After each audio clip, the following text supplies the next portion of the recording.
আসসালামু আলাইকুম, সবাই কেমন আছেন? আশা করছি সবাই ভালো আছেন। আমরাও আল্লাহর রহমতে ভালো আছি। মিনারা সিদ্দিকী ব্লগে আপনাদের সবাইকে স্বাগতম জানিয়ে আজকের ভিডিওটা শুরু করলাম। সকালবেলা আমার ছেলে আলু ভাজি দিয়ে রুটি খাচ্ছে, আর এখানে আমি 2 রকমের মাছ ভিজিয়ে রাখছি। মা কচু শাকগুলো সিদ্ধ করে রাখছে, আর এখন আমার মহারানীর জন্য আমার মা এখানে পরোটা ভেজে নিচ্ছে। আমার মহারানী তো রুটি খাবে না, সে চা দিয়ে পরোটা খাবে। তারপর সবাই মিলে একসাথে নাস্তা করে নিছি। এখানে মা আরও অনেকগুলো কচু এগুলো সিদ্ধ করে নিতেছে, আর পেঁপে কেটে নিছি। পেঁপে দিয়ে ইলিশ মাছ দিয়ে রান্না করব। মা মাছ ধুয়ে নিচ্ছে। মা এই মাছটা কাটছে, এখন মা ধুয়ে নিতেছে। ভালোভাবে ধুয়ে নিব। ইলিশ মাছ দিয়ে পেঁপে দিয়ে রান্না করলে কিন্তু অনেক মজা হয়। আর কচুর শাকগুলো আমি একটা চালনির ভিতরে সেঁকে রাখছি। একটু পানি থাকলে পানিটা ঝরে যাবে। এখানে ভাত বসাইছি, তারপরে পেঁয়াজ রসুন এগুলো কেটে নিছি, চিংড়ি মাছ কেটে নিছি। এখন আমি রান্না বসাই দিছি, কচু শাক রান্না করব। তাই একটু আজকের রেসিপি পুরোটা নেওয়া হয় নাই। এখানে পেঁয়াজ রসুন ভাজতেছি, আর চিংড়ি মাছ দিয়ে সব রকমের মশলা দিয়ে কষিয়ে তারপরে এখন এই তো কচু শাকটা দিয়ে দিলাম। ভিডিওটা দেখতে দেখতে এই পর্যন্ত যে যারা আসছেন প্লিজ একটি লাইক দিয়ে দেন। একটি লাইক দিয়ে দেখার অনুরোধ রইল। প্রতিদিনের মতো আজকেও আপনাদের কাছে লাইক চেয়ে নিছি, জানি আপনারা লাইক দেন, তারপর অনেক আপুরা ভাইয়ারা ভুলে যায়, তাই তাদের কারণে বলা। অবশ্যই একটি লাইক দিয়ে দেখবেন। আর এই তো কচু শাকটা ভালোভাবে ভাজা ভাজা করে এখানে আমি লেবু পাতা দিয়ে দিব। সবসময় আমি কচু শাক রান্না করলে লেবু পাতা দেই। আর এই তো মাছগুলো নুন হলুদ মাখছি।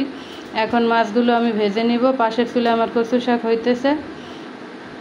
এই তো একে একে সব রকমের সবগুলো মাছ দিয়ে দিলাম।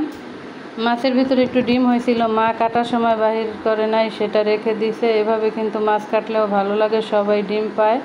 আর এখানে আমি এখন পেঁপে দিয়ে মাছ রান্না করব সব রকমের মশলা দিয়ে। এখানে ভালোভাবে কষিয়ে নিব।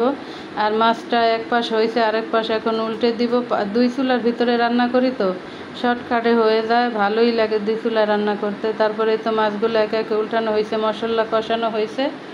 এখন আমি এখানে পেঁপেগুলো দিয়ে দিব। পেঁপেগুলো আগে থেকে একটা বলক দেওয়া ছিল, সেটা এখন দিয়ে ভালোভাবে কষিয়ে নিব। এক লাড়াচাড়া দিয়ে তারপরে সরা দিয়ে ঢেকে দিব। ঢেকে দিয়ে অনেকক্ষণ কষিয়ে তারপরে এখানে ঝোলের পানি দিয়ে দিব। ভিডিওটা ভালো লাগলে লাইক কমেন্ট শেয়ার করে আমার চ্যানেলটাকে সাবস্ক্রাইব করে আমার পাশে থাকবেন। যারা যারা করছেন সবাইকে অসংখ্য অসংখ্য ধন্যবাদ। আর যারা আজকে নতুন ভিজিট করছেন এখনও সাবস্ক্রাইব করেন নাই, প্লিজ ভিডিওর কোনো অংশে যদি একটু ভালো লেগে থাকে তাহলে একটি সাবস্ক্রাইব করে দেন। অবশ্যই একটি লাইক দিবেন, আর সুন্দর একটি গঠনমূলক কমেন্ট করবেন।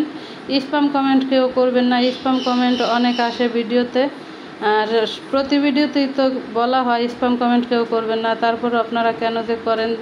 তা আপনাদের চ্যানেলে গিয়ে দেখি অনেক বড় চ্যানেল, তারপরও আপনারা স্প্যাম কমেন্ট করেন। প্লিজ কেউ স্প্যাম কমেন্ট করিয়েন না, স্প্যাম কমেন্ট করলে আপনারও ক্ষতি। তারপরেই তো শাক রান্না হয়ে গেছে, ভাত, এখানে মাছ রান্না হয়ে গেছে। কালারটা মাশাআল্লাহ খুব সুন্দর আসছে।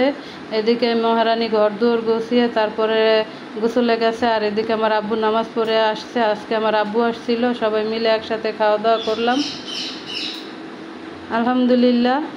আর এখানে একটা বউ আসছে, মানে তার আপাটা হিজাব পরছে, এখন সেও তার হিজাব পরবে। তার আপাটা এখানে ফেস মাস্ক দিছে, এখন তারও এটা দিতে হবে। সে এটা দিয়ে শুয়ে আছে, আর সে অনেক দুষ্টুমি করতেছে।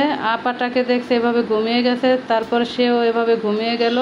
আমার মহারানীকে সে অনেক ফলো করে, সেটা দেখে আমরা অনেকক্ষণ হাসাহাসি করলাম তাকে নিয়ে। দেখেন কিভাবে চুপ করে আছে। আর এই তো এখন এখানে মা বড়া পিঠা ভাজতেছে, আটা চিনি গুলিয়ে তারপরে তেলে ভাজতেছে, অনেক মজা হয়েছিল। তারপরে আমার বোন এখানে একটা লোভনীয় কামরাঙা মাখাইছিল। ওই দিন ওর বাবা কামরাঙা আনাইছিল, সেগুলো নষ্ট হয়ে যাচ্ছে। আমি বললাম এখন মাখিয়ে দাও, আমরা সবাই খাই। তারপরে আমরা খাইতেছি, আর সে তো এখানে নুয়ে নুয়ে দেখতেছে সে খাবে কি না সেটা ভাবতেছে। তার মা তাকে অনেকবার সাদাসাদি করছে, সে খায় নাই, কিন্তু সে মনোযোগ দিয়ে এটা দেখতেছে। আর আমি, আমার বোন, আব্বু সবাই মিলে, আমার মহারানী সবাই মিলে একসাথে কামরাঙা মাখা খাইছে আলহামদুলিল্লাহ, অনেক মজা লাগছিল। আর আমার কিউটি বেবিকে সাদাসাদি করে, সে খাবে না। আমার ভিডিওর ব্যাকগ্রাউন্ডে যদি কোনো সাউন্ড আসে প্লিজ সবাই ক্ষমা সুন্দর দৃষ্টিতে দেখবেন।